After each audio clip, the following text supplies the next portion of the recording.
गुरुवार को झामुमो की विस्तारित केंद्रीय समिति की बैठक में 13 अगस्त को संसद से पास खान एवं खनिज संशोधन विधेयक 2026 के खिलाफ आंदोलन की रणनीति तैयार की गई। बैठक की अध्यक्षता सीएम हेमंत ने की। सीएम ने केंद्र सरकार पर झारखंड के हितों की अनदेखी करने का आरोप लगाया। इससे पहले सीएम हेमंत राष्ट्रपति और प्रधानमंत्री को पत्र लिखकर बिल को लेकर अपनी चिंता जाहिर कर चुके हैं। इस बीच झारखंड में भाजपा की सहयोगी आजसू पार्टी और जयराम महतो की पार्टी जेएलकेएम ने भी प्रधानमंत्री को पत्र लिखकर बिल का विरोध किया है।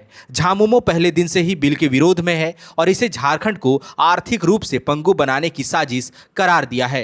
अब जबकि आजसू पार्टी और जेएलकेएम ने भी साफ किया है कि खान एवं खनिज संशोधन विधेयक 2026 का विरोध करते हैं।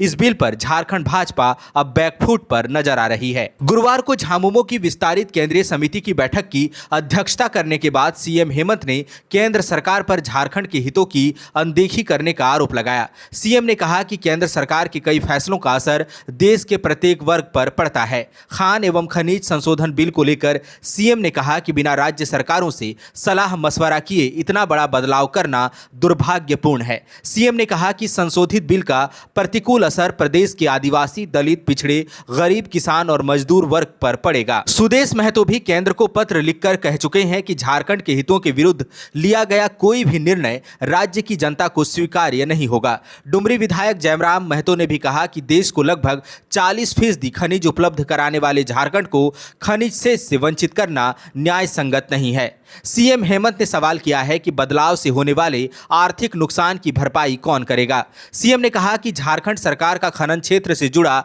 1,36,000 करोड़ रुपया पहले ही बकाया है और अब नए कानून के जरिए इसे प्रभावित करने का प्रयास किया जा रहा है। बुधवार को दिल्ली में झारखंड भाजपा के कई शीर्ष नेताओं ने केंद्रीय गृह मंत्री अमित शाह से मुलाकात की। बाबूलाल मरांडी, रघुवर दास, चंपाई सोरेन और प्रदेश बीजेपी अध्यक्ष आदित्य साहू समेत अन्य नेताओं ने अमित शाह से मुलाकात की। कहा तो ये गया कि ये शिष्टाचार मुलाकात थी, लेकिन बताया जाता है कि इस बैठक में खान एवं खनिज संशोधन विधेयक से झारखंड में आक्रोशित जनभावना से निपटने की तैयारियों पर चर्चा की गई है। संभवतः इन नेताओं के बीच बिल को लेकर उपजे आक्रोश से पार पाने को लेकर चर्चा हुई है। पूरे घटनाक्रम से इतना साफ है कि भाजपा बिल को लेकर बैकफुट पर है और अलग थलग पड़ गई है। झामुमो पहले ही दिन से आक्रामक है और अब तो आंदोलन की रूपरेखा तैयार की जा चुकी है।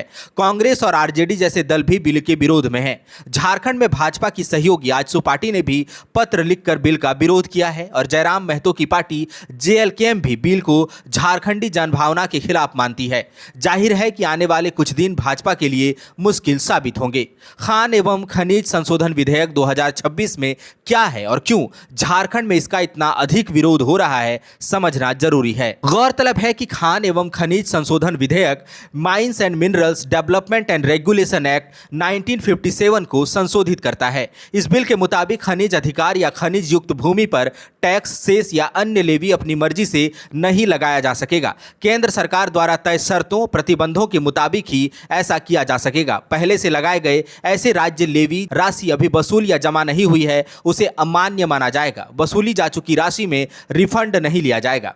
झारखंड देश भर के कुल खनिज संपदा का 40% से ज्यादा आपूर्ति करता है। दावा है कि इससे प्राप्त राजस्व से सरकार को प्रतिवर्ष 14 से 16 हजार करोड़ रुपए की प्राप्ति होती है। इसी राशि से अबुआ आवास योजना, मैया सम्मान योजना, सावित्रीबाई फुले किशोरी समृद्धि योजना, सर्वजन पेंशन योजना और छात्रवृत्ति की राशि का भुगतान होता है। हेमंत सरकार का तर्क है कि इस शेष का अधिकार खत्म अथवा सीमित करने से सरकार को वह राशि नहीं मिलेगी और कई जन कल्याणकारी योजनाओं को हमेशा के लिए बंद करना पड़ेगा। मुख्यमंत्री हेमंत सोरेन ने पीएम मोदी को चिट्ठी लिखकर बताया कि बिल की वजह से झारखंड को करीब 7,000 करोड़ रुपए के सालाना आय के नुकसान का अनुमान है।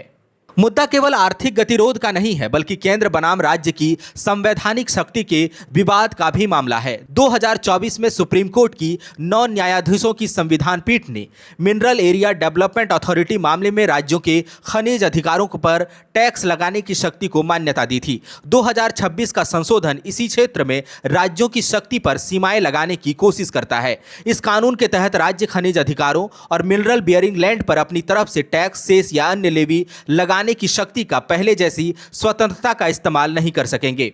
झारखंड की अर्थव्यवस्था में कोयला, लौह अयस्क, यूरेनियम, बॉक्साइट और कॉपर जैसे खनिजों की बड़ी भूमिका रही है। यहां खनन से होने वाली गतिविधियों का प्रभाव केवल राज्य के खजाने पर नहीं बल्कि जिला खनिज फाउंडेशन यानी डीएमएफ, स्थानीय विकास, खनन प्रभावित क्षेत्रों पर पड़ता है। सीएम हेमंत का तर्क है कि झारखंड खनिज संपदा निकालने की वजह से लंबे समय से भूमि, पर्यावरण और आदिवासी एवं ग्रामीण समुदायों पर सामाजिक लागत वहन करता है। सीएम हेमंत ने कहा कि इसलिए राज्य को खनिज संपदा पर अतिरिक्त राजस्व जुटाने का अधिकार रहना चाहिए। राज्य सरकार का सवाल है कि यदि राज्य को खनिज युक्त जमीन पर 7,000 करोड़ से अधिक की आय जुटाने का अधिकार है और कल यह अधिकार सीमित हो जाता है तो उस राजस्व की भरपाई कौन करेगा? यही चिंता जाहिर करते हुए सीएम हेमंत ने प्रधानमंत्री को पत्र लिखकर बिल पर पुनर्विचार की मांग की है। झारखंड मुक्ति मोर्चा ने इस बिल के खिलाफ आंदोलन की घोषणा की है और राजनीतिक विरोध भी तेज हो गया है। आजसू पार्टी और झारखंड लोकतांत्रिक क्रांतिकारी मोर्चा ने भी बिल पर विरोध जताया है।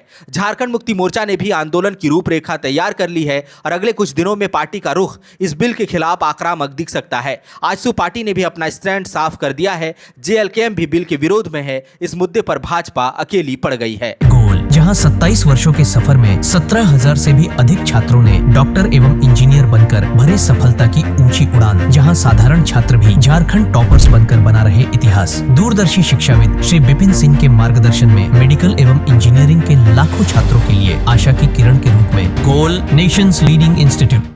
बायोम इंस्टीट्यूट नीट की तैयारी के लिए एक भरोसेमंद नाम। यहाँ अनुभवी फैकल्टी, स्मार्ट क्लासरूम और बेहतरीन टीचिंग मेथड से स्टूडेंट्स को मिलती है मजबूत तैयारी। यहाँ हर स्टूडेंट को मिलता है पर्सनल गाइडेंस और डाउट क्लियरिंग का पूरा सपोर्ट। नीट 2027 और 28 के लिए फेज 1 बैच 9 अप्रैल से शुरू हो रहा है। आज ही बायोम इंस्टीट्यूट से जुड़े और अपने डॉक्टर बनने के सपने को दे सही दिशा। बायोम इंस्टीट्यूट सिर्फ मेडिकल प्रिपरेशन का संस्थान।